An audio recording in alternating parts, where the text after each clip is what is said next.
Hello? I'm sorry. We can't hear anything.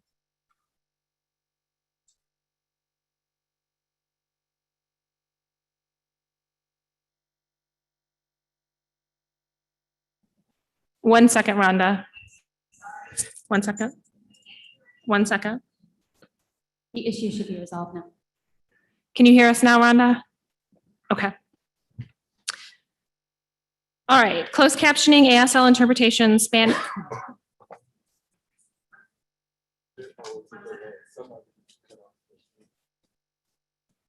you hear us now, Rhonda? All right, closed captioning, ASL interpretation,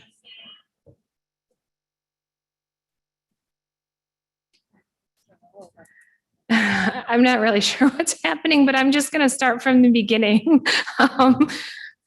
I don't know why that was playing back. The Zoom webinar is being live streamed on YouTube at www.youtube.com/MICH. All right, hold on 1 second.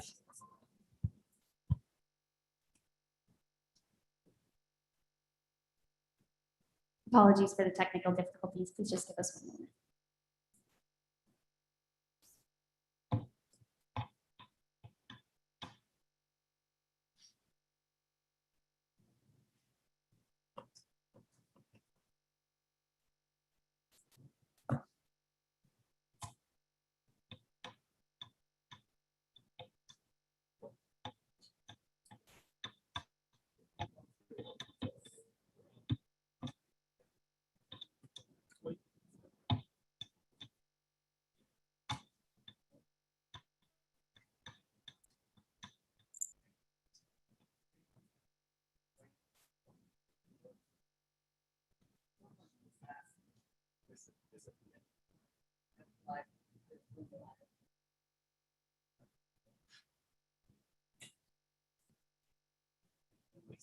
What they need. Again, apologies for the technical difficulties. We're now ready to proceed.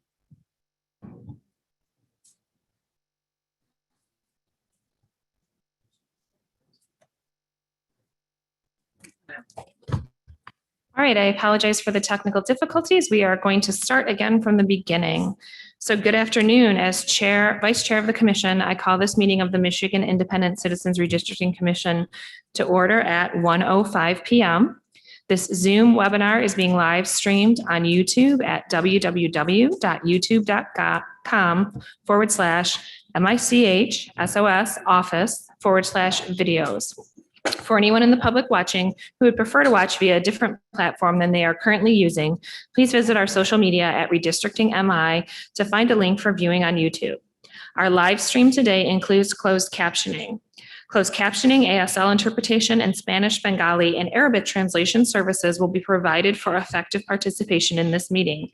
Email us at redistricting@michigan.gov for additional viewing options or details on accessing language translation services for this meeting. People with disabilities needing other specific accommodations should also contact redistricting@michigan.gov. This meeting is being recorded and will be available at www.michigan.gov/MICRC for viewing at a later date. This meeting is also being transcribed, and those transcriptions will be made available and posted on michigan.gov/MICRC, along with written public comment submissions. There are also a public comment portal that may be accessed by visiting michigan.gov/MICRC. This portal can be utilized to post maps and comments, which can be viewed by both the Commission and the public. Members of the media who may have questions before the meeting should direct those questions to Edward Woods III, Communications and Outreach Director for the Commission at woodse3@michigan.gov or 517-331-6309. For the purposes of public watching and for the public record, I will turn to the Department of State staff to take note of the commissioners present. Good afternoon, Commissioners. Please stay present when I call your name. If you are attending the meeting remotely, please announce during roll call that you are attending the meeting remotely. And unless your absence is due to military duty, Please announce your physical location by stating the county, city, township, or village, and the state from which you are attending the meeting remotely. I'll start with Doug Clark, Present. Juanita Curry, Present. Anthony E.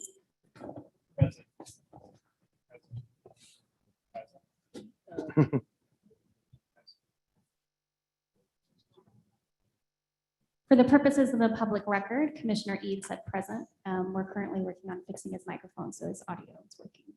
I'll move on. Brittany Kellum, Rhonda Lang, Present, attending remotely from Reed City, Michigan. Steve Lett, Present. Cynthia Orton, Present, attending remotely from Battle Creek, Michigan. MC Rothorn, Present. Rebecca Satella, Present. Janice Follett, Present. Aaron Wagner, Present, attending remotely from Charlotte, Michigan. Richard Weiss, Present. Dustin Witches. Present. 12 commissioners are present and there is a quorum. Thank you. As a reminder to the public watching, you can view the agenda at www.michigan.gov/MICRC. I will now entertain a motion to approve the meeting agenda. So moved. Motion made by Commissioner Witches. Motion seconded by Commissioner Lett. Is there any debate or discussion on the motion? Hearing none, it is moved and seconded that the meeting agenda be approved. All in favor, please raise your hand and say aye. Aye. Aye. All opposed, please raise your hand and say nay. The ayes prevail. The motion is adopted. We will now review and approve the minutes from the June 17, 2021 regular commission meeting held in Detroit at the TFC Center. I would entertain a motion to approve the minutes from June 17, 2021 meeting, which are posted at www.michigan.gov/MICRC. So moved. Second. Motion made by Commissioner Lett, motion seconded by Commissioner Witches. Is there any discussion or debate on the motion? Hearing none, we will now vote on the motion to adopt the minutes of the June 17, 2021 meeting. All in favor, raise your hand and say aye. Aye. Aye. All opposed, raise your hand and say nay. The ayes prevail. The motion is adopted. Thank you. We will now review and approve the minutes from the June 17, 2021 public hearing held at Detroit at the TCF Center. I will entertain a motion to approve the minutes from the June 17, 2021 public hearing, which are posted at www.michigan.gov/MICRC. So moved. Second. Motion made by Commissioner Witches, motion seconded by Commissioner Lett. Is there any discussion or debate on the motion? Hearing none, all in favor, raise your hand and say aye. Aye. All opposed, same sign. Or say nay, I'm sorry. The ayes prevail and the motion is adopted. I will now entertain a motion to approve the minutes from the June 22nd, 2021 regular commission meeting held at the Blue Water Convention Center in Port Huron. So moved. Motion made by Commissioner Rothorn. Second. Motion seconded by Commissioner Villette. Is there any discussion or debate on the motion? Hearing none, we will now vote on the motion to adopt the minutes of the June 22, 2021 meeting. All in favor, please raise your hand and say aye. Aye. Aye. All opposed, raise your hand and say nay. The ayes prevail and the motion is adopted. Thank you. We will now review and approve the minutes from the June 22nd, 2021 public hearing held at Port Huron at the Blue Water Convention Center. I would entertain a motion to approve the minutes from the June 22nd, 2021 public hearing, which are posted at www.michigan.gov/MICRC. So moved. Second. Motion made by Commissioner Rothorn, motion seconded by Commissioner Villette. Is there any discussion or debate on the motion? All in favor, please raise your hand and say aye. Aye. Aye. All opposed, raise your hand and say nay. The ayes prevail and the motion is adopted.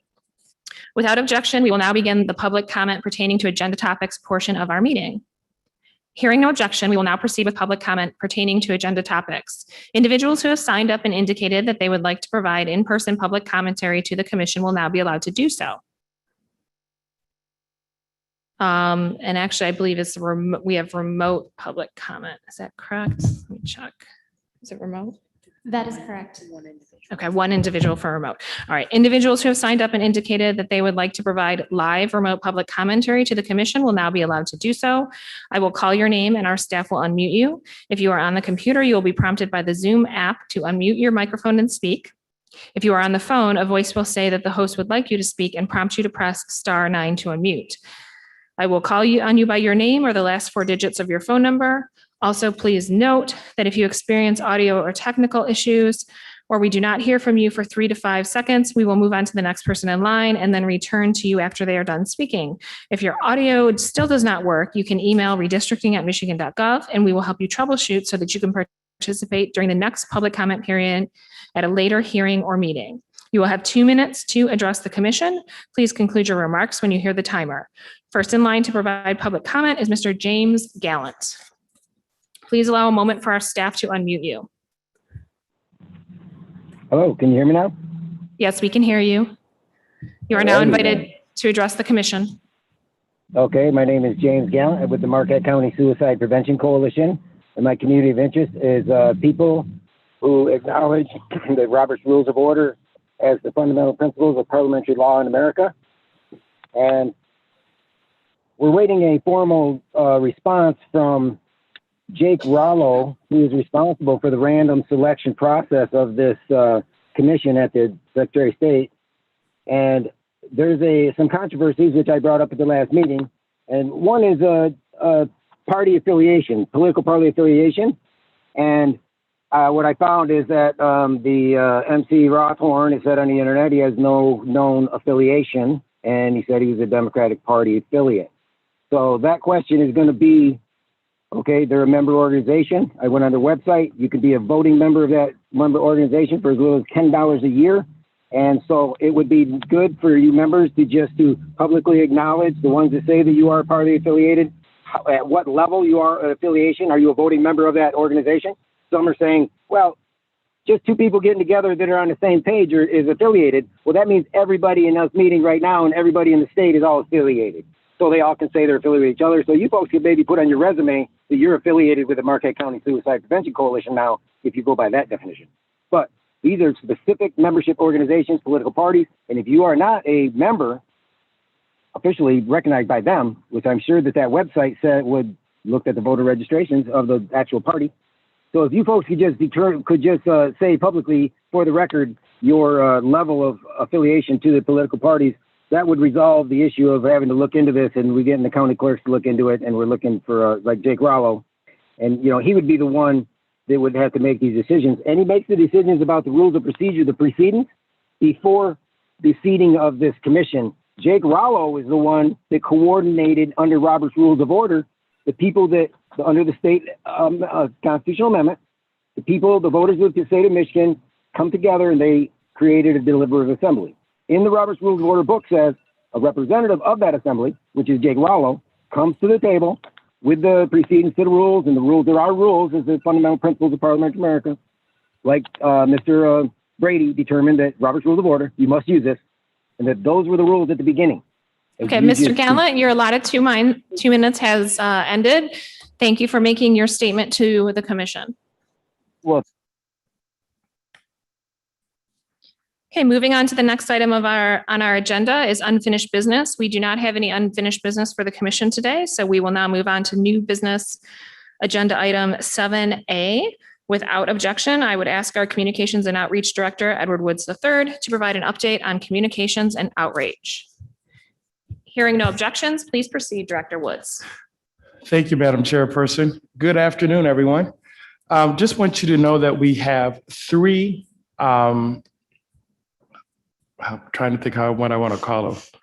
We have 3, let's just say packages. If you want to go out to do county fairs, if you want to go out to festivals or something unique, it consists of a tablecloth with the MICRC logo. We're ordering the table tent that will go on top of the table. Just so you know, the tablecloth is designed for an 8-foot table. It's designed for 8-foot table. We have a table tent and we have handouts. So if you're interested, we have 3 sets of those, not just one. So start making your requests so I know exactly where I need to send stuff. And then we can try to establish a system to get it back and forth to the next commissioner. But just wanted you to know that we do have those in our possession. I think within the next week, we should have everything. So just wanted to share that with you because now I need to know dates and times. I have a few, but I want to make sure I have enough so that we're not competing. So if there's any festival, fair, event that's unique to your community or a community in Michigan, if you could just let me know those dates so that we can work out a system. I want to thank Commissioner Lang. I've heard from Commissioner Eid and Commissioner Rothorn and Commissioner Orton a willingness to go out and identify. But I just want to make sure that we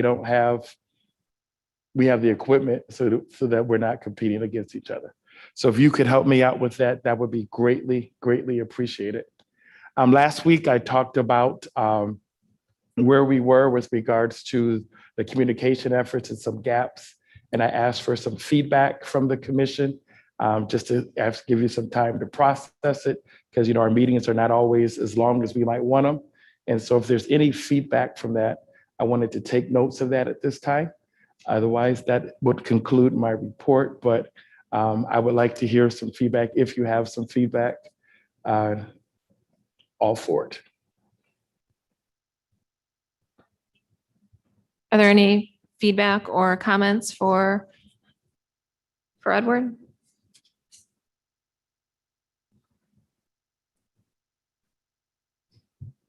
Okay. I was gonna Oh, say, go you're ahead. doing Commissioner a, Eid? nope. Hey, thank you for that presentation, Mr. Woods.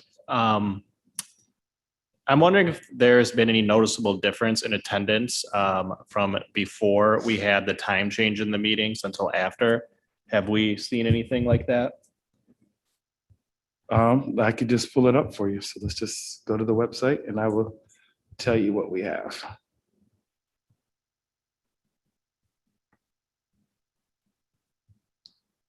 The time changed on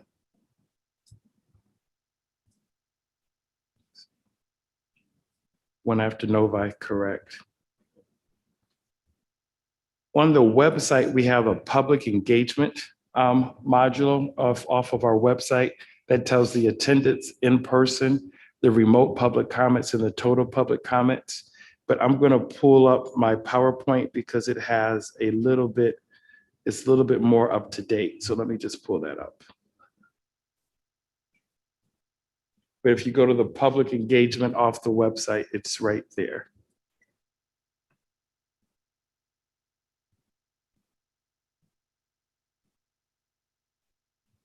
Let's go to this one.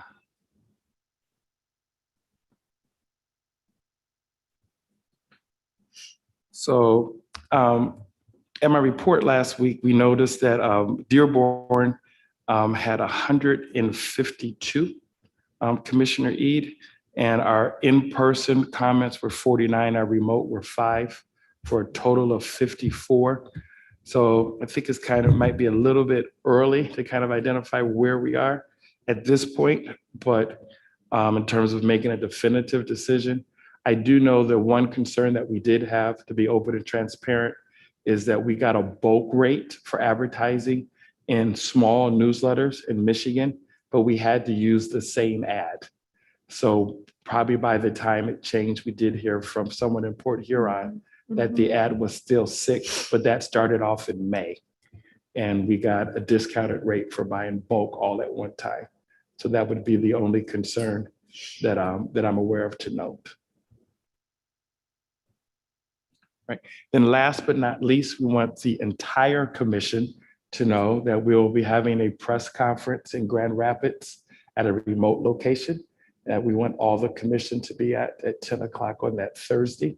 And I'll share with you the details, but just want you to know and let the public know that we will be having a press conference at 10 o'clock in Grand Rapids. And the focus will be illustrating the community of interest at the press conference. That's all I have, Madam Chair. Thank you so much.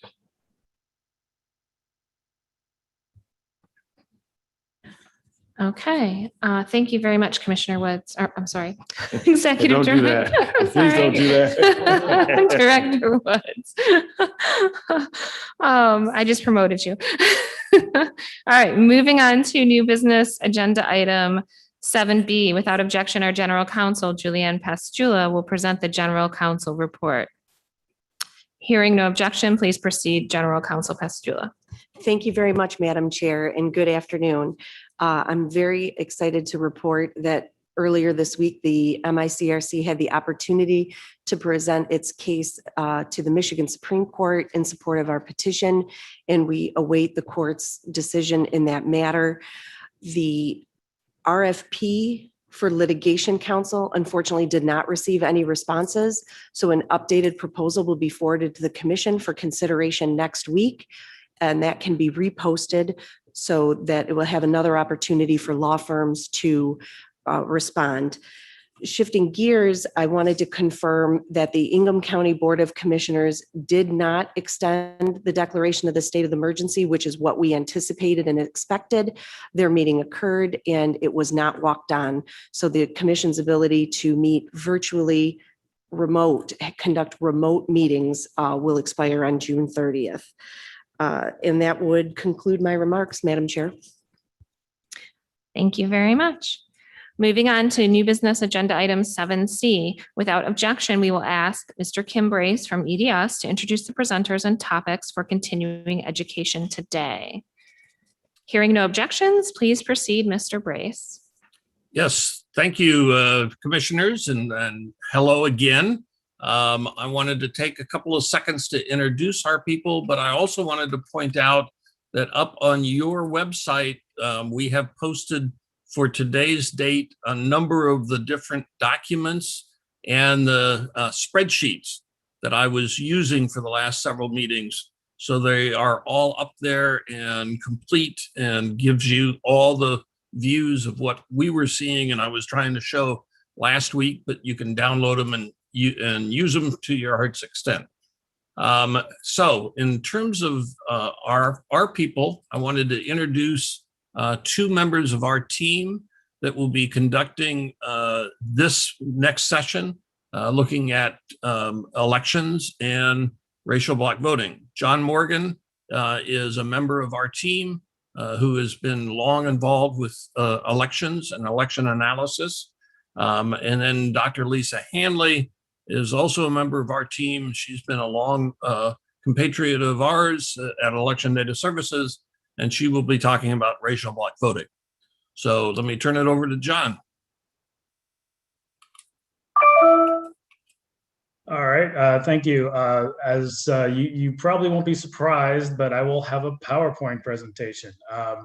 So I should be able to share the screen and start that up.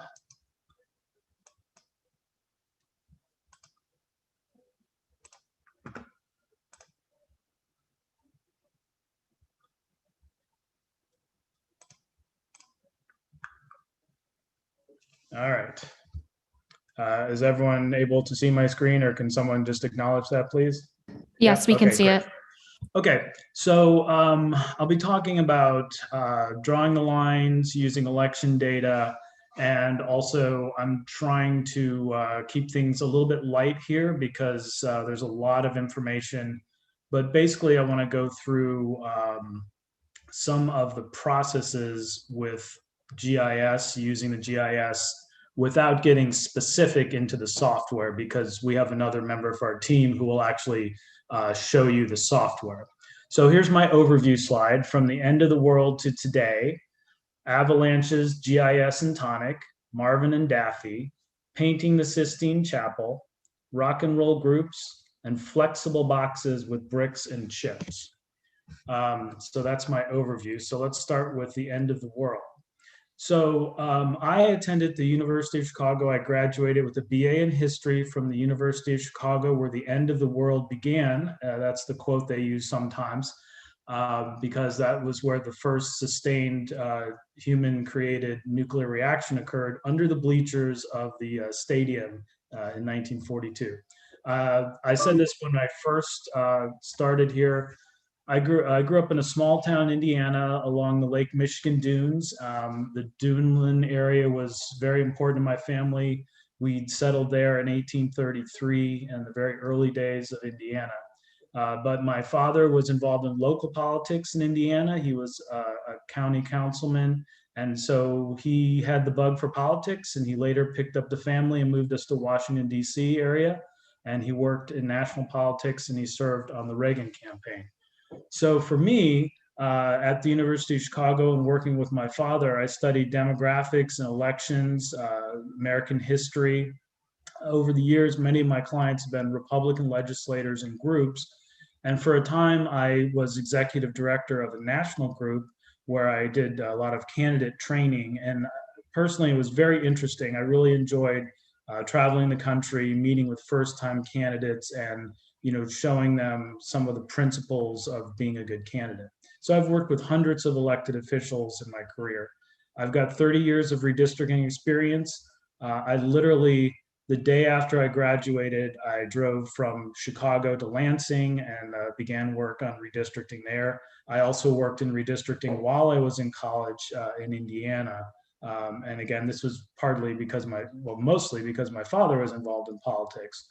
I did apply and was accepted to George Washington University for graduate school, but I ended up deferring and later not going there because it was right in the middle of redistricting. It was 91, 92, and I just started getting involved in that, and it never really stopped in a sense. So I worked in 20 states from 1991, 2001, 2011, and now I'm in my fourth redistricting cycle. I served as a testifying expert in court cases and as a non-testifying expert in litigation, and that's kind of my specialty.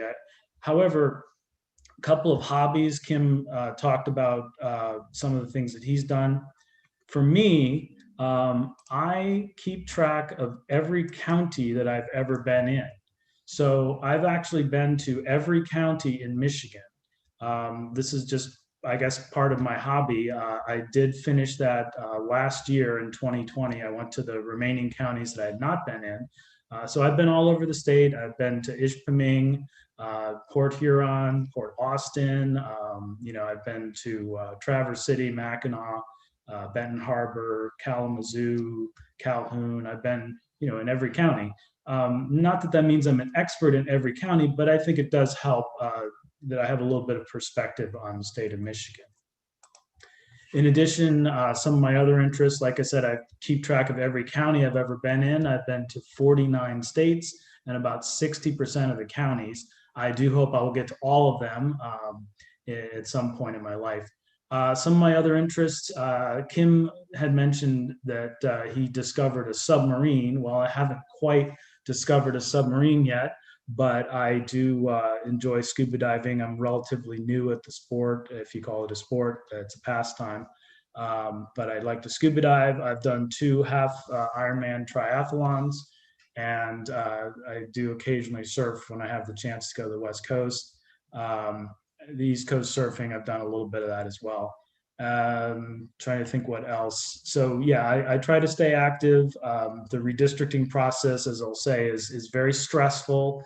And as we go through this, I hope to be able to help you get through this process. It's complicated, but it is very interesting. So let's talk about data. There's a lot of data that's available. What we'll be looking at here, and Kim has talked about this extensively in his discussion of his data cube, is what types of data is going to go into the redistricting program. So on the screen here, I just got some spreadsheet views, and I had one from the Census Bureau, but it's funny, it deleted itself. It said it needed some sort of permission for me to display it on the PowerPoint. In any event, there's going to be election data from at least 2014, 2016, 2018, and 2020 available. And again, we talked about how there's a hierarchy to this, but at the lowest level of election data is the voting precinct. So in the background, this spreadsheet is the 2020 presidential election. with Joe Biden, the Democrat, and Donald Trump, the Republican. And this is just the precinct results from Allen Park in Wayne County. So you'll see this over and over again when we refer to data. There'll be a Democrat versus Republican. So in this particular precinct, it's pretty even, 577 to 575. But you've got pages and pages and pages of spreadsheet data. And again, at the precinct level, there's maybe 15 precincts in Allen Park. And so we'll add those up and we'll have a total for these political elections for Allen Park. And we'll have that for all the cities and the townships with that political data. And then in addition, as Kim has said, we would break that down to the census block level to separate it out if needed to work below the level of the voting precinct. So again, there's a lot of data. We talked about it coming from the census, coming from the Secretary of State in the form of election data, and then you have several years worth of data. So we'll be awash in this data. Fortunately, you don't have to look at it all at once.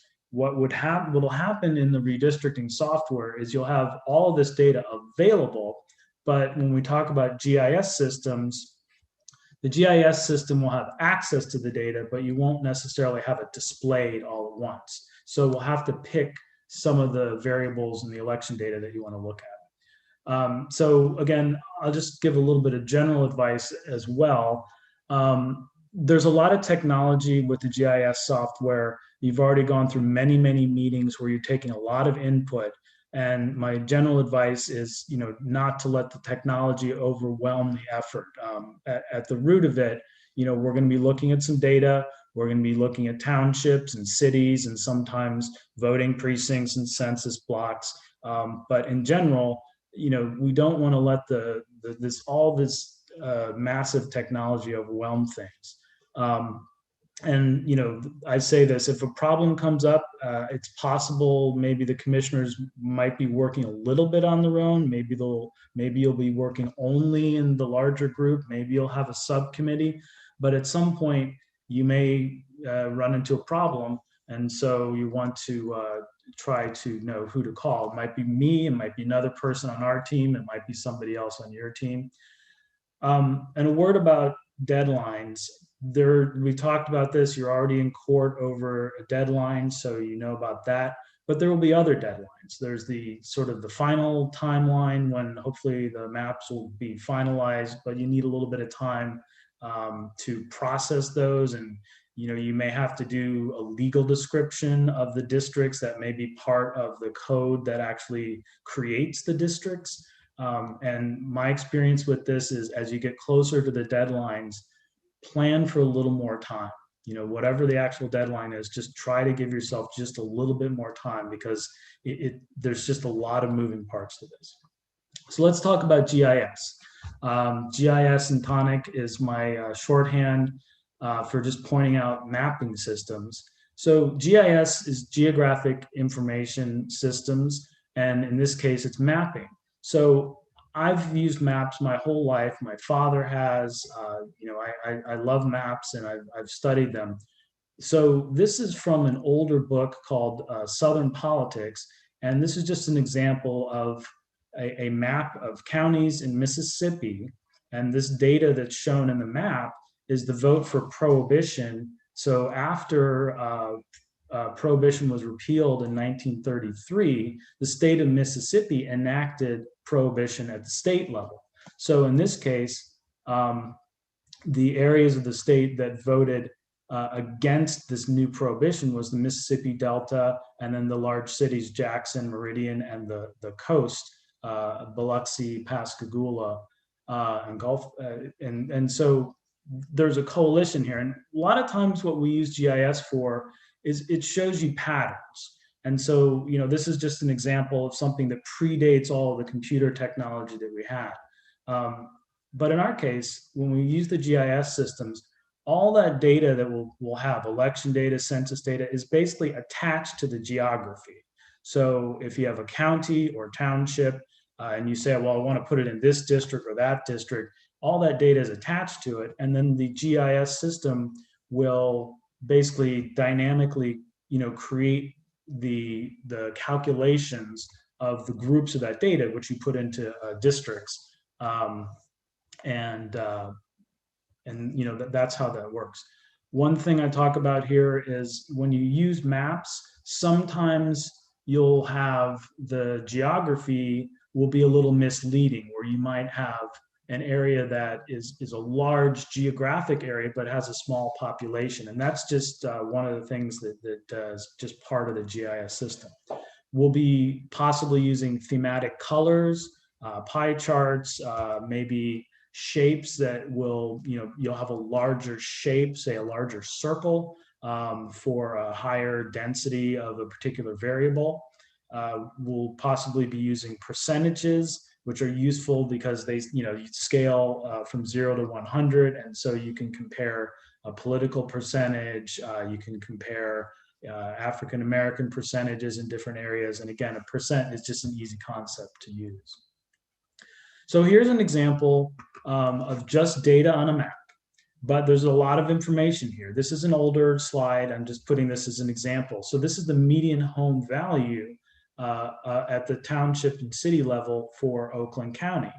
So you've got two things. There's the actual data. So Farmington Hills, the median home value in 2000, again, time's gone by, it was 227,000. And then Holly Township is 130. So you've got this data, Troy 220, Pontiac 74, median home value. That's just a single data point, it's a number. Now, you also have two variables essentially because I'm comparing it to the county average. So in this case, the county average is 181. So if it's above, it's going to be red, and if it's below, it's blue. And so I'm basically using two variables on one slot, one piece of data on the map. So sometimes you may want to condense some of these things. Like, for example, with political data, and I'll give an example of that, you may compare one party to the other party and use the difference between their percentages as a single data point, even though it's conveying more than one piece of information. So that's just one of the ways that you would use the data on a map. So again, in the redistricting software, which Fred Hijazi will show again at a later date, you may access other pieces of information. You may say, well, I want to know, what is Pontiac like? What are the demographic characteristics of Pontiac? Well, you can basically click on it and get more information about it, not just a single piece of information that's on this current map. The maps I'm showing you are not dynamic. These are just screenshots of maps in PowerPoint here, and so they're not dynamic, but the redistricting software is dynamic. So here's an example of just some of the screenshots from the Autobound Edge software, and this is just Indiana. It's just something I have. Again, Fred will go through this in great detail when he uses the software.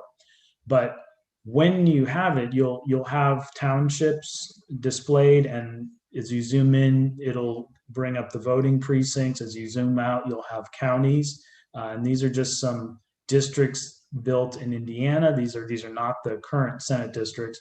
And then down below, there'll be a district view, so that District 1, which is not on the screen, but District 3 is on the screen.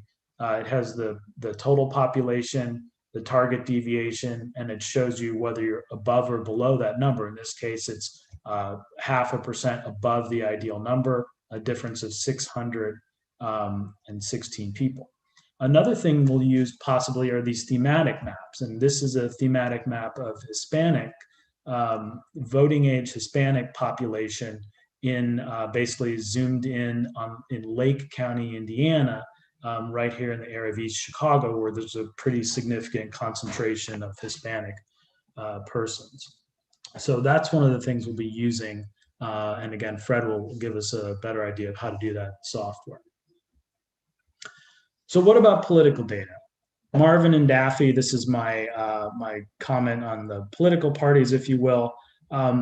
The political parties may want to stake a claim to a particular district, Mars versus the Earth, in this case with Marvin the Martian and Daffy, who is Duck Dodgers in this cartoon. So what election data will you use? There'll be a lot of available data, but there'll be a question as to, well, what do you actually want to look at? Sometimes you'll see the political races are really strong for one party or the other, and you'll have that data, but maybe that's not what you want to use to evaluate the elections. Or you may just find that you kind of start with a large group of data, and maybe you narrow it down to one or two elections that really make sense for what you're trying to do. How will you display the data and access the data? And again, there's many different ways to do that. We talked about themes. You'll be able to put some label expressions possibly on the townships and the city data. And then what does the election data indicate about the proposed district? I'm sure there'll be plenty of discussion on how to evaluate the districts and how you will want to use that. But let me give an example. So when we talk about colors in politics, I know you already had a discussion on what colors to use on your logo, for example, and there was some debate on that, but you chose your colors for the logos. Referencing one book on this subject, The Historical Atlas of Political Parties, and I'll bring up another point here. A lot of times when you use colors, you can go one-dimensional. You can just go from, say, a light variation of one color all the way to a darker variation of one color. It's one-dimensional. But a lot of times what people will do is you'll use opposing colors, red and blue, and the palette in between them gives you a range, and the colors work with your eye, your visual perception of them, and so it'll help you quickly get information from the maps. And again, there's a lot of information here, but basically, in the case of this political party atlas, in let's just say in the old days, the conventions were that the Republicans were blue and the Democrats were red. And the professor Kenneth Martis, who wrote this really amazing book, it goes through every election. It stopped in about 1990, 1988. He talks about how sometimes there are symbolic connotations with colors. In other political systems, red identifies with labor, socialists, and other American labor parties would use the color of red.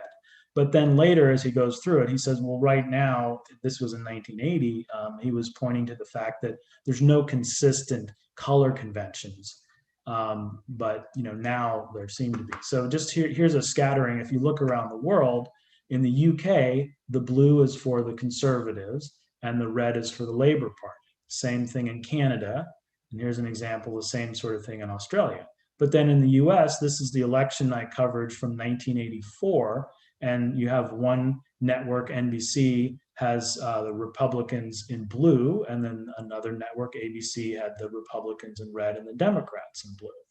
So where does that leave us? Well, you don't have to be red, blue. You don't really, you don't have to attach meaning to that, but it's just something that is possible. You'll possibly consider using a color theme for some of your maps because it's a quick way to give information. And here's an example. So this is the presidential contest in 2016, and statewide, Trump, the candidate, gets 2,279,000 votes, 47.5%. Hillary Clinton, the Democratic candidate, gets 2,068,000 and 47.3%. So that's a difference of 0.2%. Obviously, it was very close. But in Wayne County, which is a strongly Democratic county, Trump gets 228,000, almost 229, and Hillary Clinton gets 519,000, or 66%. So in looking at this, I've got no colors on this map. I've got data points. So in Livonia, I have Trump with 51 and Hillary Clinton at 43.6, and then in Grosse Pointe Farms, it's 54 to 41, but Grosse Pointe City, it's 47 to 48. And then in some of the other areas, Detroit City, President Trump got 3%, or he was candidate Trump then, and Hillary Clinton got 95%. We look around in some of the other areas, Canton is 40 to 55. So you see I've got two different data points, but when you look at it, there's not a lot of information that's going to draw your eye to any one particular area, but the information is there. So when we use the GIS systems, all this data is attached to the geography. So if you want to look at something, you can look at it this way. But here's an example of using color and using a combination data point. So in this case, I'm using red for the Democrats and blue for the Republicans. And then I've condensed that comparison of Republican, Democrat, or Democrat, Republican into one number, but there's a caveat. It's one number with an above or below. So I started with Livonia, where it was, what was it? Sorry, I'm going to backtrack there. So 51-44.5. So it's a difference of 7 percentage points. So in this case, it's Republican plus 7. And then the color themes are going, in this case, the Democrats are the red spectrum. So dark red is over 25% margin. So that's a difference in the percentage of more than 25 points. Orange here is a closer color. Taylor is Democrat 6 points. And then the very light yellow color, Southgate, is 3 points Democratic. And the flip is green, Wyandotte is 1 point Republican. And then light blue, Trenton City is 10 points Republican. And then the heavier one, there aren't many here, Huron 26 points, Grosse Ile 25. So now with the color, you can quickly see where the differences are regionally. And you can apply this, again, here we are at the township level in Wayne County. And then you also have that information at the larger county level and below it. Now here's exactly the opposite. So this is the same information, but just flipping the color scheme around. So this time the Democrats are in blue theme and the Republicans are in red theme. So it's the same information, it's just a different choice of colors. So when we actually get into working with the data, you may choose one color system or another. There's just many, many options, but this is just one example. Again, same data, just a different color theme. So I mentioned painting the Sistine Chapel. I heard one of the commissioners say a couple meetings ago that I tuned into, how do we do this? Where do we start? So what I point to here is in the Sistine Chapel, Michelangelo didn't just pick up his paintbrush and just go, from start to finish.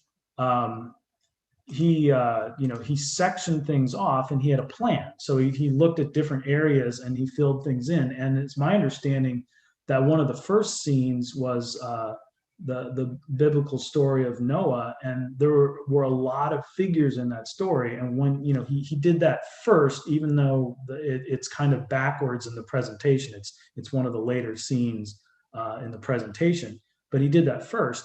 And what he found was that his figures were too small; they weren't really visible as much as he would like. So if you see the Sistine Chapel, you'll notice it's a little different from the area that he did first. So as he kind of grew into it, he maybe got better at what he was trying to do. So in the case of mapping for Michigan, one of the things I would recommend is that we section off some of the areas. And we talked about this several times. Both me and Kim mentioned the idea of how many districts are in a county, how many Senate districts, how many House districts. You're not committing, if you will, to drawing individual districts, but it does give you an idea of what the representation is.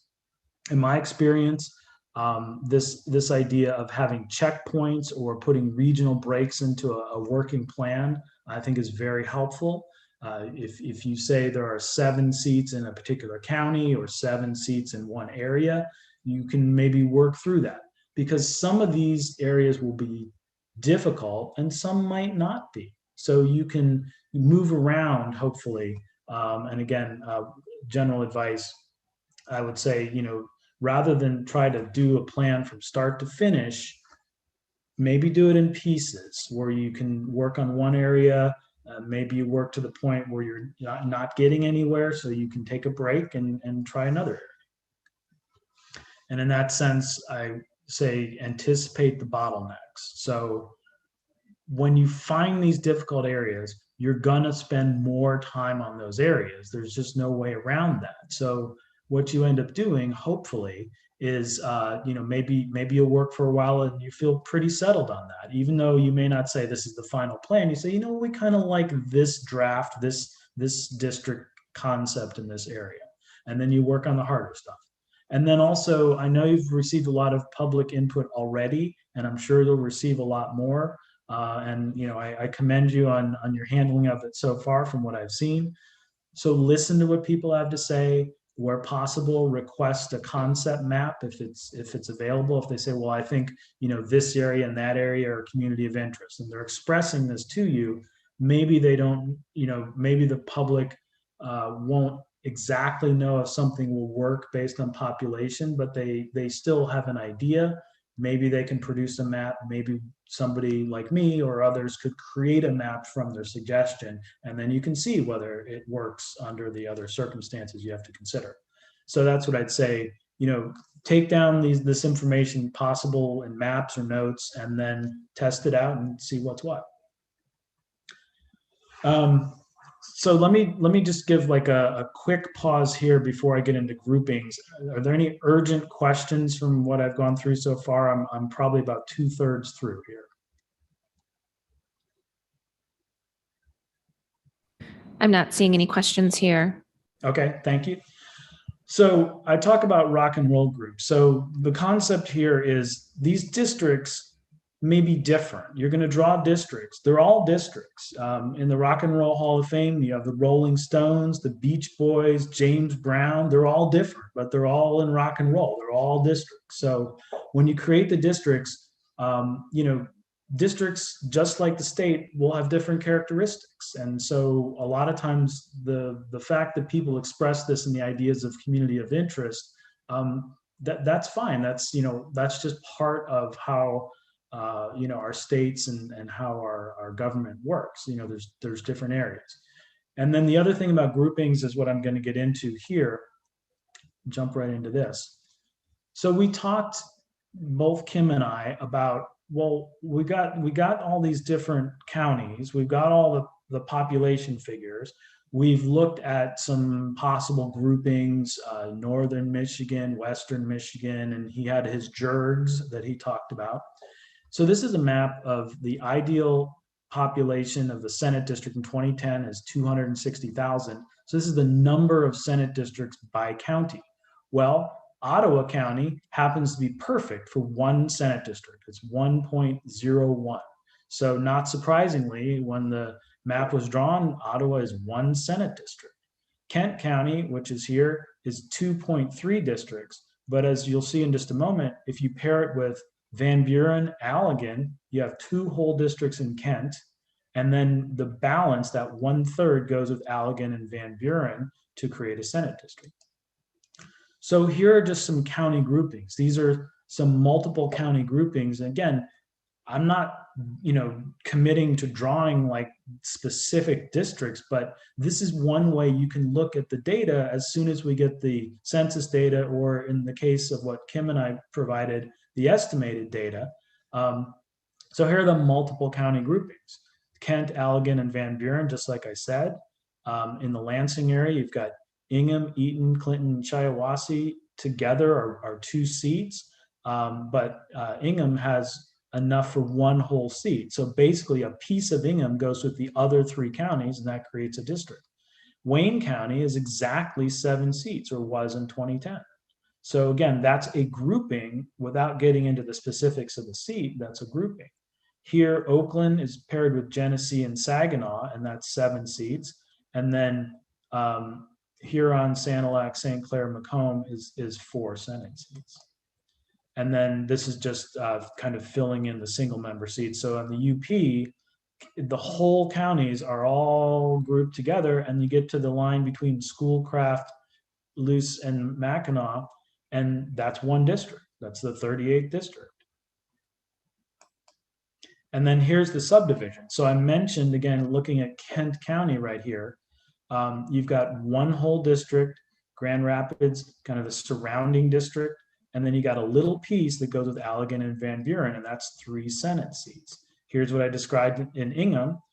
You've got Lansing, and then basically 2 or 3 small townships sort of round out the districts with the other whole counties. And then in the metro area, it's a lot more population, and so you've got a lot of districts in there. All right. Well, so you compare these counties any which way, right? So if you just only look at the population, again, this is from 2010, you could theoretically create a district that goes from Escanaba to Ludington. Because these counties, if you add up their population, it's 272,000, which is within the range. But that's not really something that I don't think anyone would really suggest. It's according to my travel app here, it would actually be faster to take the ferry from Ludington to, and go through Wisconsin to get to Escanaba than it would to drive around. So when we see these possibilities, they're just possibilities. You have to apply the sort of the full rubric of what you're trying to do with redistricting.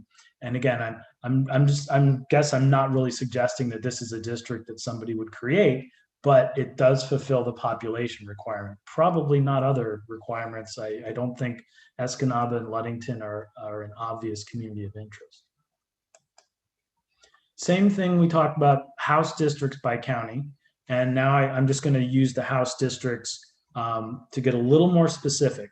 So let's look at Washtenaw County, 3.84 districts. So that's basically 4 districts, considering that the deviation can be on the lower end, where it's going to be if each of the 4 districts is roughly 4% underpopulated, then you get your 4 districts. Or you could take a piece of a neighboring township and have more equally populated districts. But in the case of the 2010, 4 districts were drawn in Washtenaw. So here's the county groupings by house. Again, 3.8 in Washtenaw. Let's see. So Ottawa has exactly 3 seats in the House. Metro Detroit, Wayne County with Monroe has 22 seats. And as I talked about previously, those 2 counties together now has enough for 21 seats. That's because of the shifting population.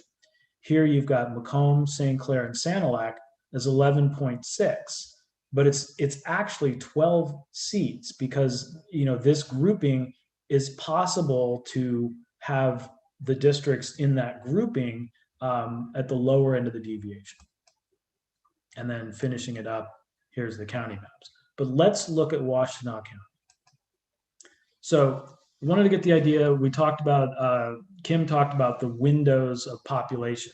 I like to describe this maybe as flexible boxes. So you basically have a box that's your ideal district size, but because of the deviation, you can grow or shrink a little bit in the box. So here I have just a visual of bricks.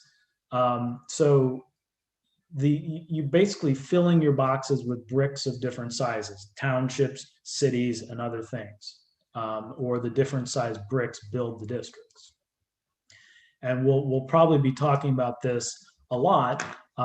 These are the ideal district windows from Kim's presentation. So for the congressional seat, you have the ideal district size of 775, and at a low 1% deviation, you got the range of 779 down to 771. For the state senate, you've got the plus or minus 5. So it's on the high end is 278, on the low end is 250. And again, with the House, with the ideal district size at 600,000, it's up to 96 and down to 87. Here are the population again from 2010. We'll get new numbers.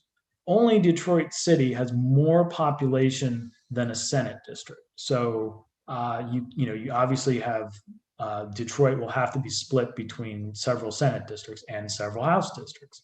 Grand Rapids has to be split between House districts because it's greater than the basically 90,000. So these are the cities, the top cities that are above 90,000. And if you look in the redistricting, let's look at Ann Arbor. So Ann Arbor in Washtenaw County is 113,000 people. So that's greater than the 89.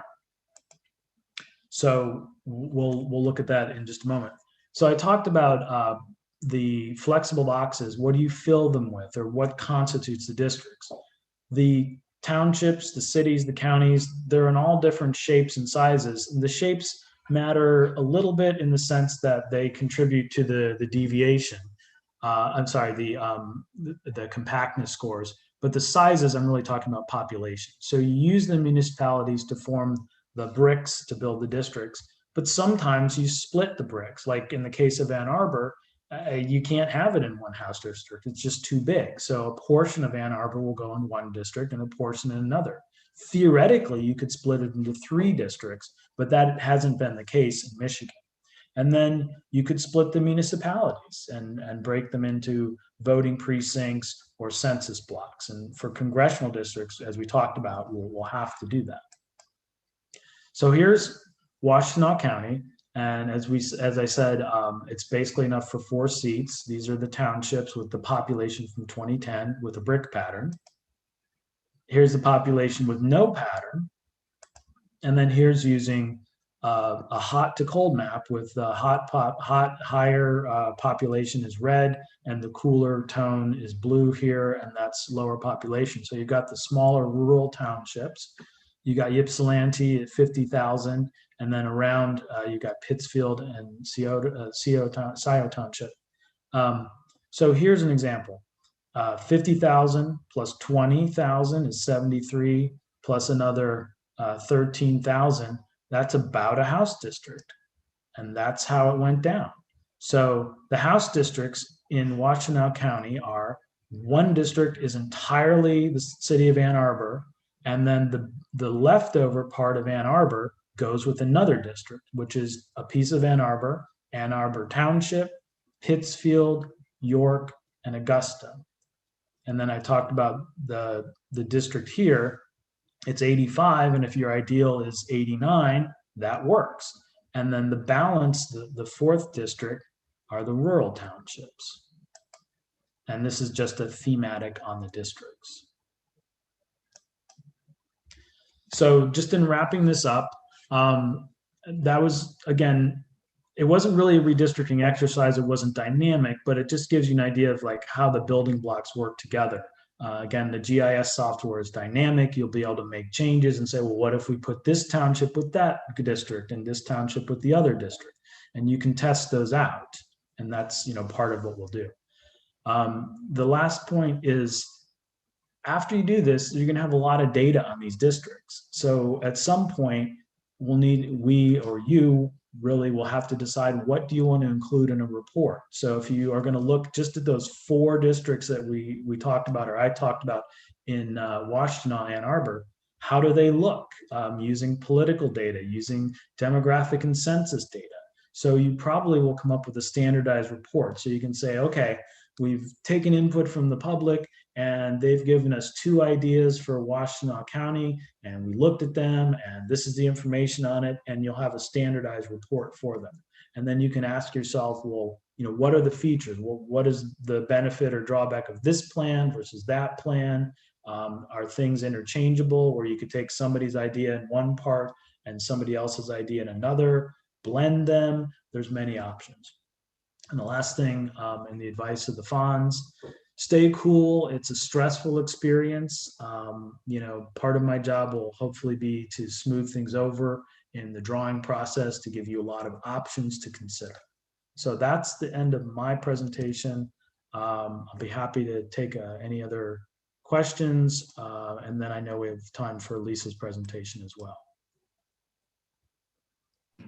Thank you so much for that presentation, Mr. Morgan.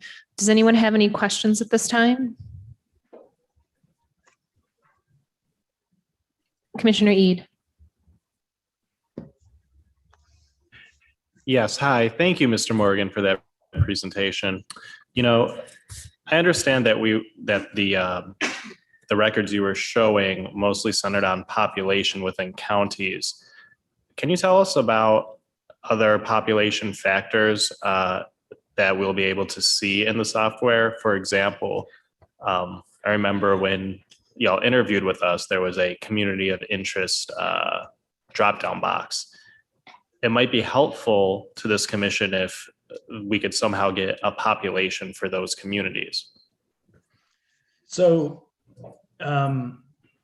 yeah, I think I know what you're asking. So you're asking for maybe demographics outside of population per se. Is that what you're saying? Yeah. Okay. I see your gesture. So there's two variables or two sources of data to look at. There's the data from the census, and that will have the racial and ethnic breakdowns to a point. There's some data that's directly available from the census as part of the public law redistricting set. What you may also be interested in is possibly looking at the American Community Survey data, which is also available from the census. And that will give you some of the other estimates of other populations. I guess in my experience, a lot of times you might want to look at, say, a static map with that information so you can understand where the ethnicity of the population is that you're interested in. Because if you use the American Community Survey data, it's still going to be based on interviews and estimates rather than raw population enumerated counts like the census. So it would be good to see the thematic maps maybe as a static map, the numbers as a static map, and then maybe we can count them, if you will, in the redistricting software. But I think you'll gain a lot of information from seeing some static thematic maps, because it'll be clear for what subsection you're looking for the population. You'll have some indication, even if it's not an exact number, because it's not counting people. It's based on interviews with representative samples. I know that was a little roundabout answer, but hopefully that gets you some idea of how it's possible to get that information. John, if I could add something here, and certainly Commissioner Eads, what I think he was looking for is the community of interest, and that is something that we're also concerned about, and something that we are. Excuse my phone coming in here. Sorry about that. The communities of interest is what will be collected, and we are looking at collecting those, and those will be looked at from the computer side as overlays. So you will see, like on John's maps of his thematics, but you'll see kind of outlines of a community of interest, for example. All of that kind of stuff would be coming from the portal. Munduchin is going to talk to you in a couple of minutes in terms of some of that. We're looking at incorporating all that in so that you will be able to see that all at the same time, like what John was showing you. Yeah, and I guess what I'd say is, I'm focused on the data part of that, where the underlying data comes from. But these other communities of interest are self-defined in the sense that individuals from the public may give you input on this as a community of interest. Whether or not there's, census data with that information, the community can give the input of what they think a community of interest is.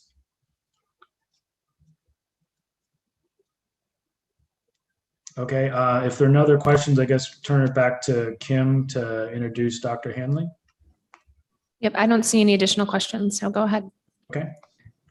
Okay, thank you very much, John, for that. I want to now introduce to you Lisa Hanley, Dr. Hanley.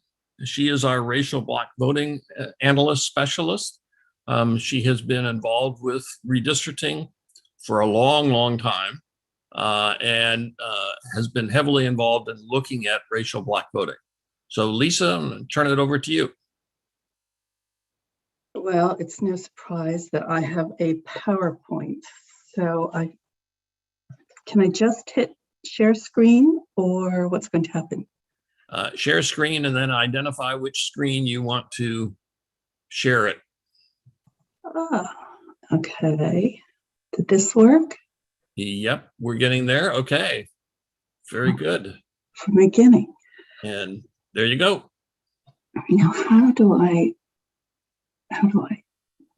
In the lower left hand, if you move your mouse over the lower left hand side, you'll get some things that look like arrows going left and right. That's what PowerPoint gives you. Well, here we go. So I'm a political scientist by training. I think I timed my application to George Washington University a little bit better than John did, because I entered mid-decade and I finished my dissertation in 1991, just in time for redistricting. I began working for EDS while I was studying for my PhD.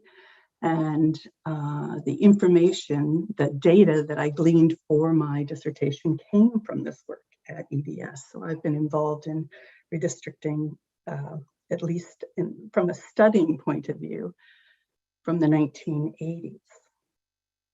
After I graduated from GW, I went and taught at UVA, the University of Virginia, for a few years, but the UN came along with an invitation to join an election mission to the Congo, and who can turn down a chance to go to Kinshasa.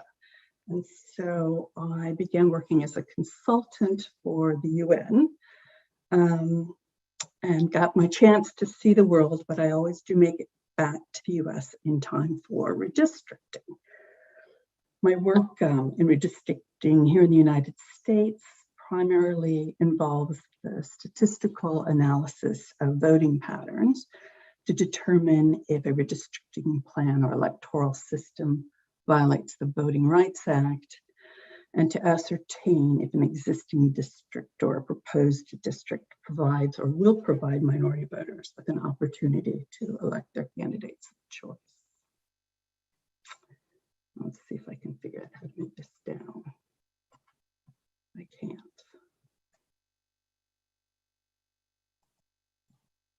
Okay. So I want to begin by discussing what I'm going to call a redistricting criteria priority pyramid. Kim has his data cube. I have a redistricting criteria pyramid. This pyramid is based on the dictates of the US Constitution, federal law, and specifically the Voting Rights Act, and the Michigan State Constitution. I've listed the criteria in order of priority as specified by the Michigan State Constitution, with the most important priority at the top of the inverted pyramid, and the criteria identified 8th out of 8 listed last. The good news is that the redistricting software you've chosen will help ensure that you comply with a number of these criteria. For example, the software will tell you the population of your districts as you're drawing them, so you will know if you are complying with equal population. It will tell you whether your district is contiguous or not. It will tell you how many county, city, and township boundaries you have divided, and the interocular test, as you're mapping it, will tell you how compact your district is, and probably the software also includes some compactness measures. I understand that you may also be able to identify some of these communities of interest, assuming that boundaries are offered by the stakeholders who are identifying the communities of interest. But let me turn to the second priority on the pyramid, and that's compliance with the Voting Rights Act. This is trickier. The software is going to tell you the demographic composition, the racial composition of the districts as you draw them. But creating districts on the basis of the demographics of the district alone is likely to get you in trouble. In fact, this is racial gerrymandering, and it's a violation of the 14th Amendment of the US Constitution. Instead, you have to conduct a district-specific functional analysis to determine if minority districts are required by the Voting Rights Act, and if they are, what shape and composition they should take in a given area of the state. And this is where my expertise comes into play. Section 2 of the Voting Rights Act prohibits any voting standard, practice, or procedure, including redistricting plans, that result in the denial or dilution of minority voting strength. Unlike Section 5, which the Supreme Court essentially struck down, Section 2 of the Act is still very much with us, and unlike Section 5, Section 2 applies to all states and local jurisdictions, including, of course, Michigan. By the way, there were two townships in Michigan, Clark Township and Buena Vista Township, that were covered by Section 5 until it was struck down in the Shelby County v. Holder case. This meant that since voting changes were made at the county and not the township level in Michigan, these two counties were required to seek Justice Department approval before they could make any proposed changes. So for example, when I'm not sure if I'm going to pronounce this right, Allegan County reduced the number of commissioners on the county board from 11 to 7. They actually had to go to the Justice Department for approval for this change. Okay.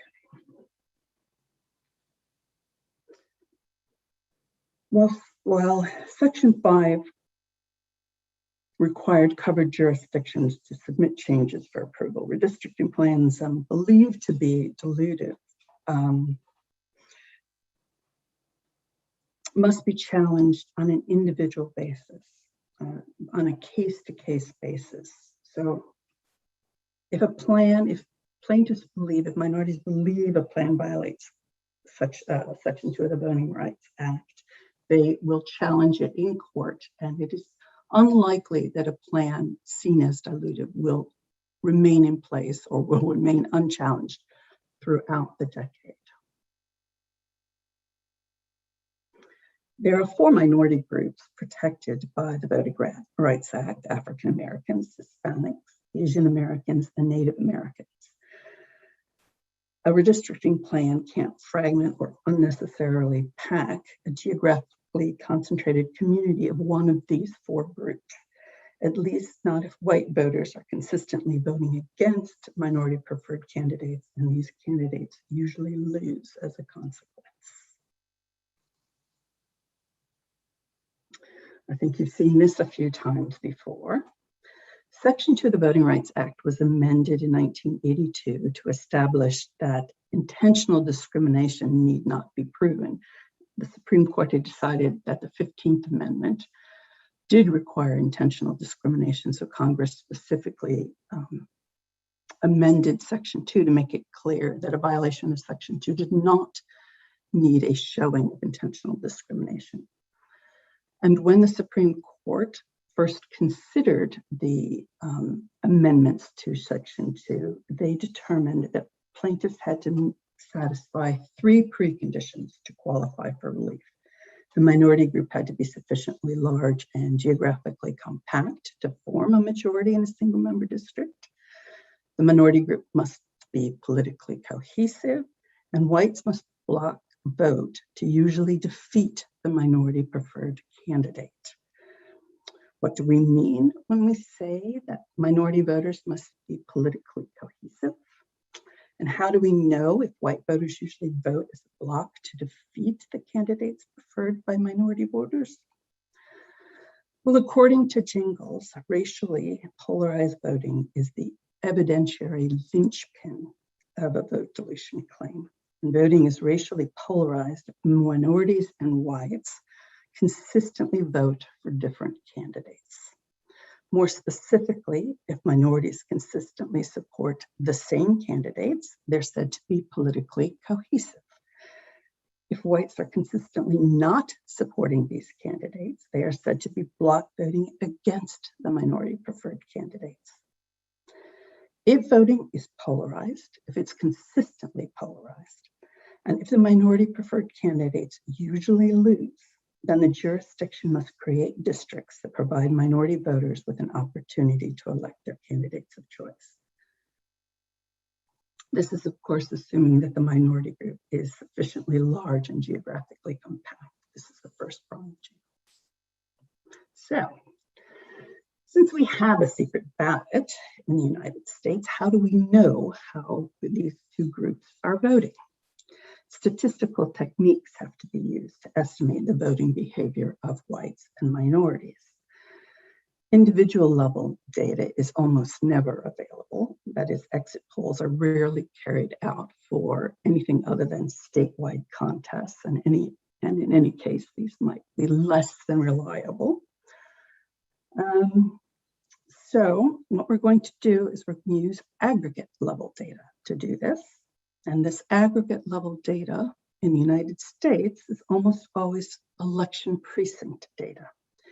And we're going to need two separate pieces of information about these election precincts. First, we're going to need to know the votes cast for each of the candidates competing in the elections that we're interested in. And because we're most interested in elections in which minority candidates are competing, we need to know the race of the candidates.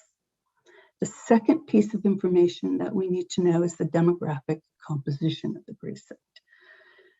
And the closer you are to the voters, the better the data. So a number of states, particularly those in the South that were covered by Section 5, have registration by race. We can even get turnout by race from these registration lists. In Michigan, we're not going to have that. We're going to have voting age population by race, but as you well know, the PL data isn't due out until August. So at this point, we don't have voting age population by race for 2020, which is the data that we'd want to use to look at elections from about 2016 on. But we do have PL data for 2010, which would be the data we would most likely use to analyze elections before 2016. Finally, we might be interested in citizen voting age population if the minority groups that you're interested in have a high non-citizenship rate. But that information has to come from the American Community Survey, and you have to do some estimation procedures since that's only available at the block group level to bring it into the precinct level. And I'm not clear at this point if we'll be doing that. Most likely we will here in Michigan. Okay, so what do we do with this data? Now we have these two pieces of information about these precincts. What do we do? Well, the simplest method for looking for estimating voting behavior by race would be to compare voting patterns in election precincts that are composed of a single racial group. So, for example, if we identified those precincts that had only Black voters in them and that 95% of the voters cast a vote for a particular candidate, we would be able to say that Black voters supported this particular candidate at a rate of 95%. The problem with this, well, there's two problems with this. The first is that there are not very many precincts that are what we call homogeneous. And second of all, those precincts that are homogeneous, voters in those precincts might vote differently than those who live in precincts that are more diverse, that are more integrated. So what we're going to do is we're going to turn to two standard statistical techniques for estimating voting patterns by minorities and whites. It's ecological regression analysis and ecological inference analysis. I know that Bruce Adelson mentioned these methods to you and promised that I would go into some detail. I'm not going to go into too much detail at all, but he mentioned that there were positives and negatives about both, and that's true. And that's why actually I report, when I do my analysis, I report both sets of estimates. In fact, I also report homogeneous precinct estimates if there are homogeneous precinct estimates. So the estimates that you'll see from Michigan are estimates that are derived from three different approaches. Okay, so let's look at the first one. This is called ecological regression. What I've done here is I've placed every precinct, this is for a this is true data. This is a county in Georgia that shall remain unnamed. This is the 2021 runoff election for the special Senate seat with Raphael Warnock and Kelly Loeffler. I looked at this election because we have contemporaneous Black turnout for Georgia. So this data is current. This is, I have the proportion Black in each precinct based on voter registration data, and I know the proportion of votes for Warnock. So each precinct is placed on this, what's called the scatter plot, based on these two pieces of information. And I think that you can probably see there's a pattern there. And the pattern is the higher the proportion Black, the higher the proportion votes are for Warnock. And what regression does is simply put the best fitting line to this pattern. This is a linear pattern, so a line makes sense in this case. You're going to put the best fitting line to this, and you're going to use the estimate where the line hits the vertical axis over on the left as your estimate of the number of white votes for Warnock, and over on the right where Black turnout is 100% or the proportion is 1, that's going to be your estimate of the percentage of Blacks voting for Warnock. It's a bit of a simplification, but this is basically how this works. And this has been introduced into the courts on countless occasions, well, even before Jingles, Thornburg v. Jingles, and is regularly accepted by the court. As I said, it's one of the two standard techniques. Now we're going to get a little more complicated and talk about ecological inference. One of the big drawbacks to ecological regression is that, especially if voting is very polarized, you can get estimates of, say, 105% of Blacks voting for Warnock. So a professor at Harvard named Gary King developed a different method called ecological inference. And this time, this is called a tomographic plot. And now, instead of every precinct being a point, every precinct is a line. And the line is developed based on the method of bounds. What could possibly be the case, for example, in a precinct in which there are so many Black voters and so many white voters, and candidate X got so many votes, if 100% of the Blacks voted for that candidate, how many of the whites would be left to vote for that candidate? So this is actual information about all of these precincts. The precincts are placed on this graph based on the method of bounds, what's possible given the actual demographic composition of the precinct and the votes cast for the candidates. And essentially, you're going to use a statistical estimation technique to determine the area that has the heaviest concentration of lines. And that's going to be your estimate of the percentage of Black voters who voted for Warnock. So you can see over on the right side, a heavy concentration of red dots. These are the means of those distributions. And this is going to be our estimate. You can see it's between 0.8 and 1. It's going to be closer to 0.9. And here are the actual estimates that these two procedures produced for this county. So according to ER, 94.9% of Black voters voted for Warnock. According to EI, it's 94.4%. Looking at white voters, you can see that only about 1/4 of white voters cast their votes for Warnock, and 2/3 of them voted for Warnock's opponent, the incumbent Loeffler.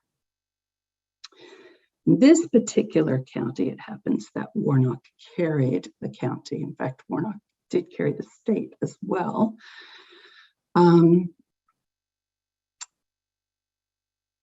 Despite the fact that the majority of whites, both in this county and statewide, supported law firm. Okay, so this is an idea of what the estimate, what the procedure is and what the results will look like. And I could pause for a moment. Let me see what the next slide is. Should I pause for a moment and ask if you have any questions? Because what I'm going to do next is I'm going to talk about what this means, and then I'm going to give you some examples.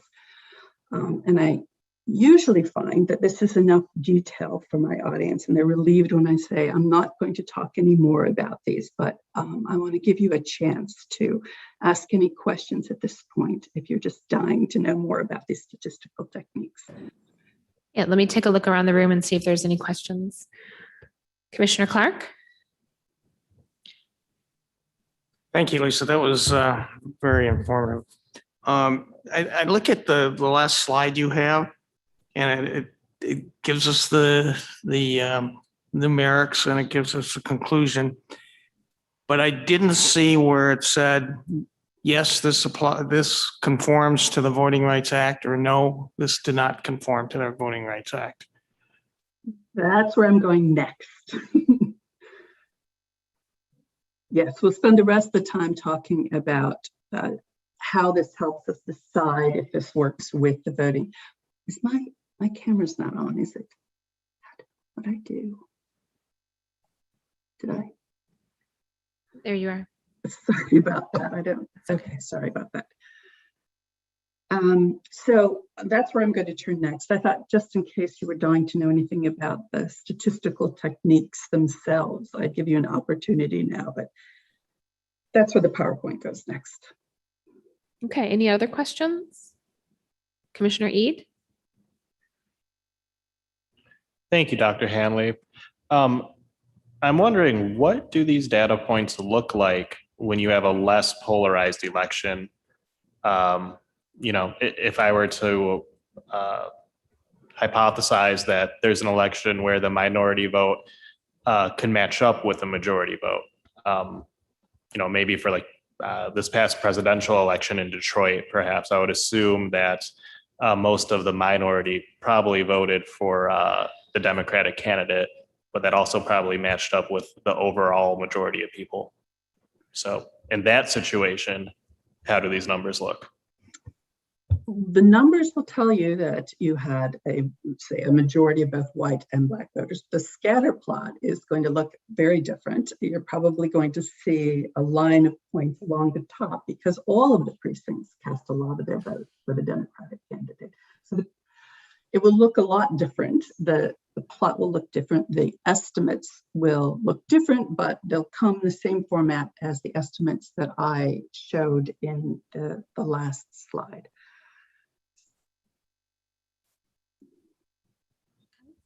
Any additional questions? I think you're good to go.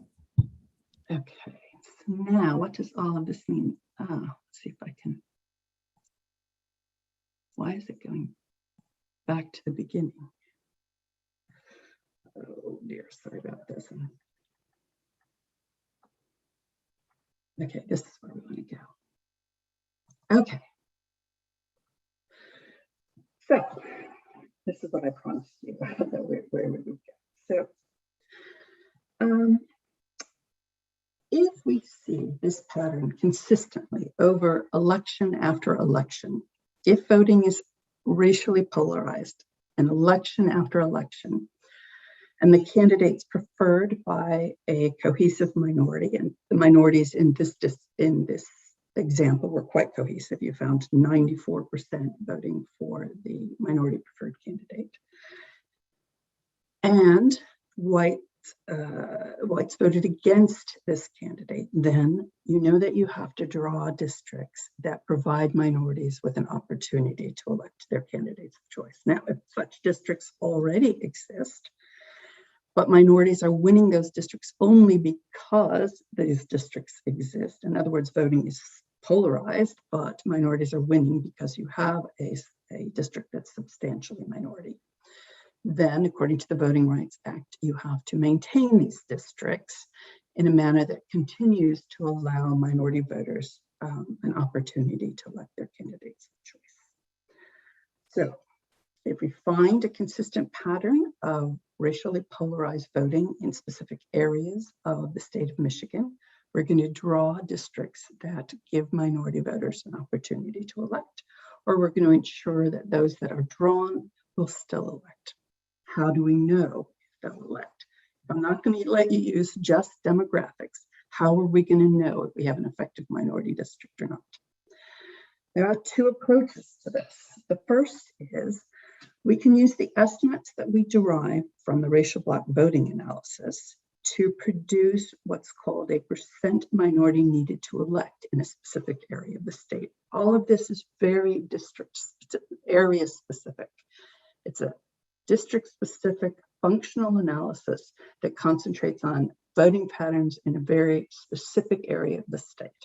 So we're going to look at the typical amount of white minority cohesion, and especially the degree of white crossover voting that we find in a particular area. So, for example, in an area of, I'm going to give you an example later, of Arkansas, where you got white crossover rates of less than 10%, you're going to need a higher percentage minority, chances are, a higher percentage minority in a district than a district in which you have consistently 30, 40, even 45% white minority, white crossover voting. And I'm going to give you an example of a district like that later as well.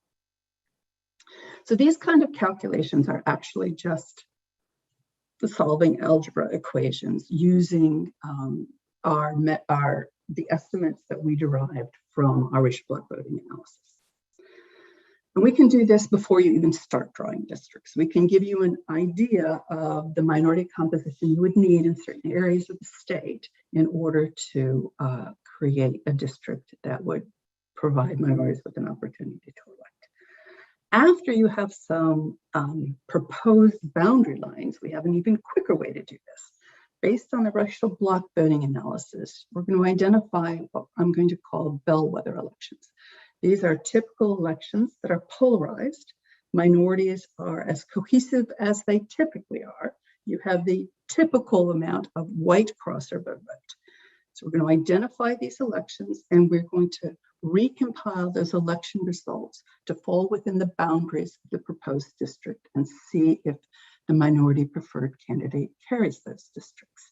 Now, the software at this point will be able to do this essentially immediately. Every time you draw some boundaries, you'll be able to know, using these bellwether elections, if the minority preferred candidate carries that district or not. So it's going to be relatively simple once all the analysis is done in the first place to determine if you've got effective districts or not. Okay, what I want to do now is give you a couple of examples if I have enough time. And I'm going to start with a state that you border. I'm going to look at the 11th Congressional District in Ohio. I did some work there. There was a partisan gerrymandering suit you may have heard of. In that particular suit, the state defended portions of their plan, saying that the Voting Rights Act made them do it. So they said that the 11th Congressional District was required by the Voting Rights Act. Now, voting was polarized, and it was absolutely true that they had to draw a district that would give minorities an opportunity to elect their candidates of choice. What they didn't have to do was create a long, thin, strangely shaped district that dipped down out of Cuyahoga County, down all the way to Akron. The 11th Congressional District had always sat, since it was drawn in the 1960s, completely within Cuyahoga County. And there was no reason that it had to go outside of Cuyahoga County. And there was no reason that it had to be as strangely shaped as it did. What was done was the district packed Democrats. It was a district that was about I'm not going to remember the numbers exactly, but about 52% Black in composition. It was electing the incumbent with well over 70% of the vote. And it wasn't just that she was a popular incumbent. Every Democrat carried that district with well over 70% of the vote. So this was there was absolutely no need to pack the district even more. Now, the case, as I said, was a partisan gerrymandering case, and so it ultimately was declared moot after the Supreme Court said that partisan gerrymandering cases wouldn't be considered by the court. But that's an example of a district, a minority opportunity district that didn't have to look that way. The district could have looked much more compact than the district that was drawn. Okay. Now here's a different kind of example. Now we're in Arkansas and we're looking at the 24th Senate, the state Senate district. Now this was the 16th district before it was redrawn in 2011. It was about 57% Black in composition, and it was electing an incumbent just barely. So we knew that district wasn't packed. When the commission it was drawn by a commission, when it was redrawn, they dropped the percentage from 57 down to a bare 50%. And the African-American community in the area sued. The suit took a while, and in the meantime, we had an election. And lo and behold, the African-American incumbent lost to a white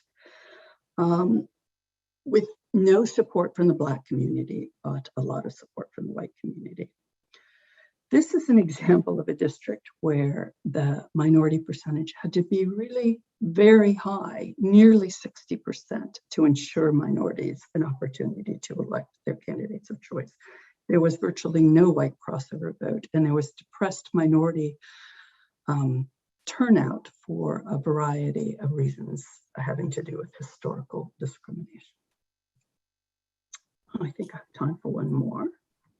Dr. Hanley, I am sorry. I am so sorry to interrupt you. I just wanted to check how much more is left on your presentation because we do have another presenter as well, and I don't want to cut their time so that they don't have time to present as well. I have this slide and one more. Okay. And I don't have to give this example of Virginia if we're really cutting it close. Okay. I do Thank want you. to make time for questions, so maybe I should just go to the conclusion and ask if there are any questions. Okay, so what does this mean for this round of redistricting? Well, first of all, you're going to have to do a racial block voting analysis to determine if voting is polarized in areas of the states with minority concentrations. And then if it is, and you need to create or maintain minority districts, you need to do a district-specific functional analysis to ensure that any minority districts that you do draw provide minority voters with an opportunity to elect their candidates of choice. And I'm adding a caveat that you've heard, I know at least from Bruce Adelson and probably from others who've spoken to you.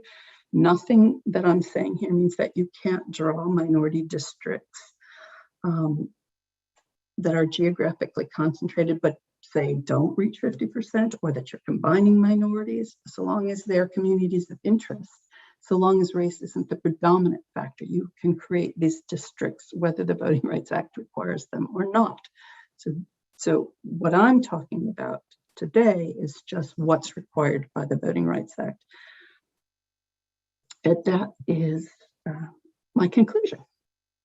And I'm happy to answer any questions. All right. Thank you very much. Do we have any questions? And that's Rhonda.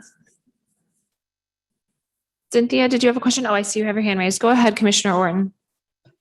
So, am I understanding it correctly? We won't really be able to make any of these determinations until we actually draw the line, and then the software will tell us, using all this data if we're in compliance or not. Is that true? Well, the analysis will be done prior to this to tell you if you have a problem with racial polarized voting.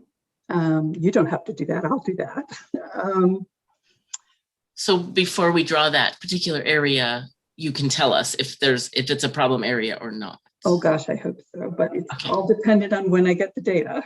But yes, the goal would be for me to be able to tell you in specific areas whether you have to draw the districts and even about the demographic composition of the districts. And then you'll be drawing.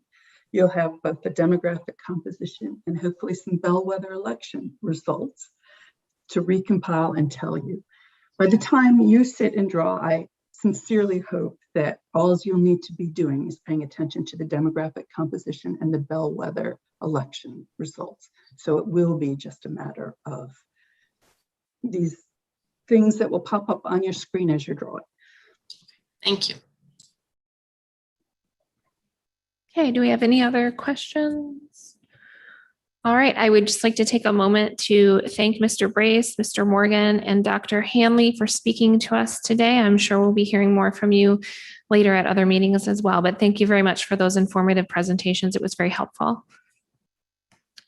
Moving on to new business, agenda item 7D. Without objection, we will ask Moon Dutchen from MGGG to provide an update on reports from the public comment tool. Hearing no objection, please proceed, Ms. Dutchen. Is it Dutchen or Dutchen? Dutchen, thanks. I Dutchen. think I need permission to start my video though. Department of State, can you There we go. assist? There we go. Perfect. I see you. Hi, everyone. I will be brief. I want to give you an update on how the public submission portal is going and what kind of input you're seeing. And actually, some of this will speak well to Kim Brace's comment from earlier about how communities of interest are going to look to you when you are drawing. So I'll start by sharing the portal itself, make a couple points about what you can look up on your own in the portal, and then show you a summary report that we prepared, just summarizing the first 6 weeks of input. But actually, before I do any of this, I'll just say it's going really remarkably well. So you can take a look at any time by scrolling down to this advanced search feature. Just want to remind you, I think you've seen this already, but just to show you how this looks, you could go, for instance, and say, what's happened in the last week? So I'm putting in the date range of June 17th to 24th. And then I search and I see 105 public submissions have been entered in the last week. And within that, I can drill down and see what kinds they are. So I can see, for instance, a lot of that was written testimony. We have 60 hits for written testimony. Districting plans made up 31 in the last week, and communities of interest are 11. And I'll tell you a little bit more about what the trends have looked like over time. But this is just a reminder that you can, on your own, go in and search by tag, by keyword, by author, and get to see for yourself what kinds of things are coming in. And I hope you'll do that. We've been working in my lab on preparing summaries for you. And so let me show you what those will look like. Okay, let's see. Okay, so here's a summary of public feedback for the first 6 weeks of the portal's operation. And this report is also available to you, so you can look at it on your own. Just wanted to show you some elements of what we're finding so far. So one thing is that this contains a breakdown by week of whether you are seeing written, districted, or community of interest submissions. And within that, a little bit of a split down of what kind they were. For instance, within the written testimony, having read through them all, we can tell you that there's really two main kinds, a kind that I'm calling theory and a kind that I'm calling COI. So theory means people who are writing in to tell you what they think they'd like you to conceptualize as fair and good process for districting. So some of this is indeed process. Some of it is compactness. A lot of people out there in Michigan really want you to draw square districts. And these are the kinds of things that you'll see is either like theory of gerrymandering. What does it mean to do a good job here? Or the second category is essentially a verbal description of a community of interest and what makes it cohere. So these are the kinds of things that it would be wonderful to have folks then submit as maps. So people are using the portal very effectively to communicate with you about their communities, but not all of them are taking that one next step and connecting that to the map.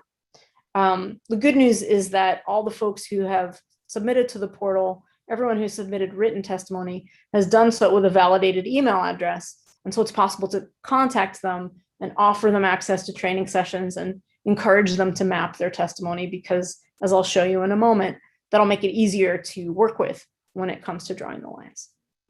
Okay, within the report, you'll see some discussion of what kinds of things people are talking about. I'll preview a few of them for you.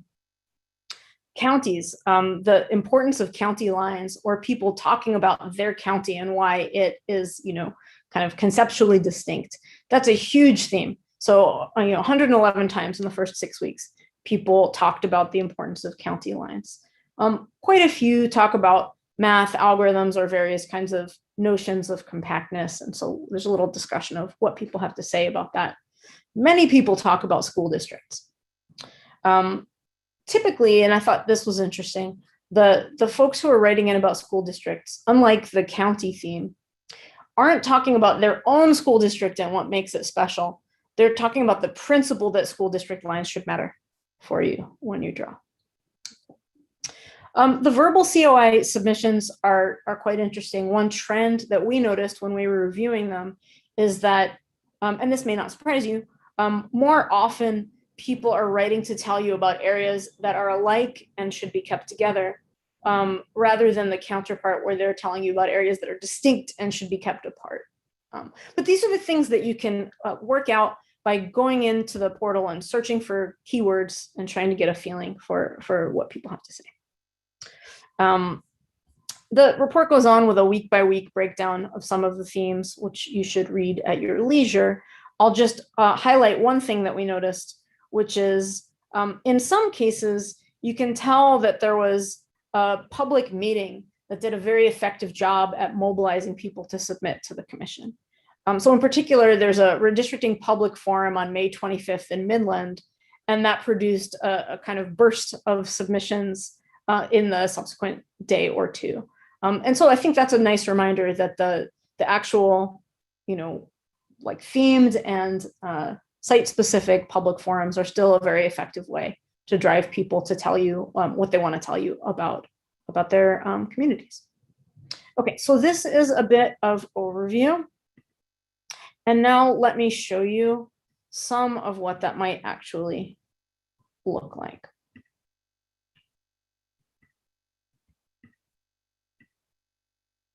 Okay, so here's one more screen share. Okay, so in the first 6 weeks, 60 community of interest submissions, that is mapped submissions where people draw a region and tell you what it is that they want to say about it.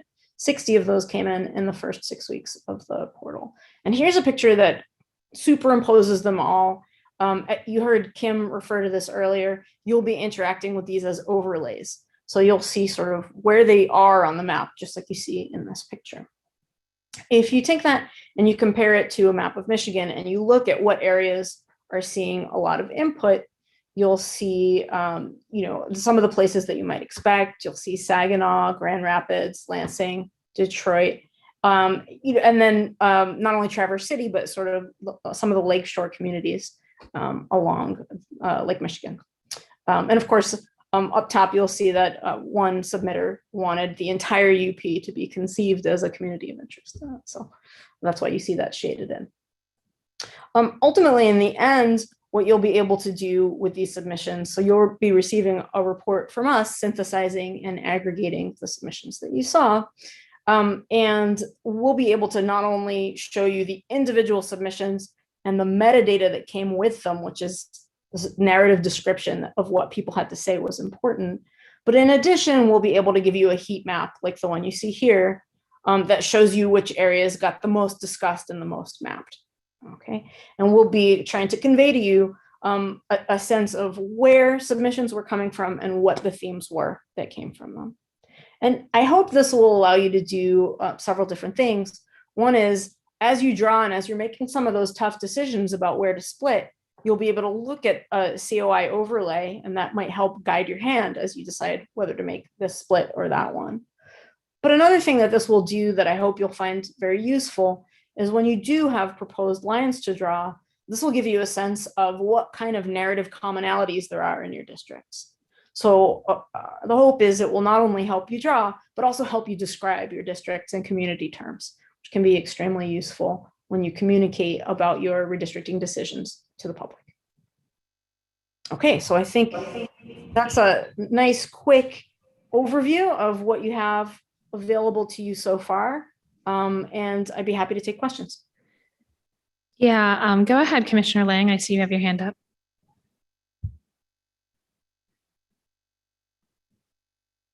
Thank you. I have a quick question about the maps that you just showed with the overlay.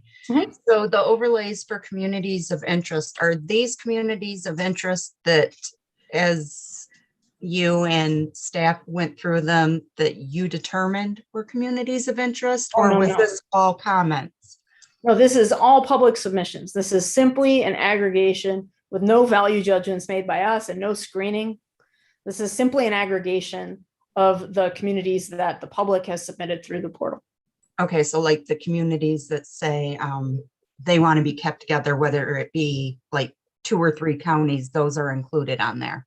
Absolutely. This is Okay. Unfiltered public submissions. Okay, thank you. Commissioner Clark. Yeah, I have a question relative to, well, let me give you an example. The Traverse City area on your map. Now, when you determine that as a community of interest, did you determine also that the people that specified those things to us came from that area, or did you just, and how did you do that? Through IP address? Great. So this has been a theme that's come up on several commission meetings. And Yeah. the determination was made not to require an address from submitters. So the submitters can elect to identify the city or county that they're from, but it is elective. One of the reasons, just to recall that conversation for you, is that with internet submissions, as is true with in-person testimony at a microphone, what you have is what people tell you about themselves, and typically you're not in the business of trying to verify that. Verification is particularly difficult with internet submissions. So IP addresses, for example, there can be legitimate reasons why many submissions might come from the same IP address, such as a college dorm or a library. And conversely, it's quite easy for someone from another state or another country to spoof multiple IP addresses. So IP addresses aren't a reliable way to be sure that you know where submissions are coming from. So ultimately with the portal, as with in-person testimony in previous cycles, what you have is how people present themselves to you. But certainly it's possible for you to go through and kind of review the COI submissions, and the commission could choose to make a credibility determination and to weight them accordingly. On the kind of math and data science side of what we do with them, we can accommodate absolutely easily if you choose to discard some submissions or upweight some relative to others. That's something that we can handle.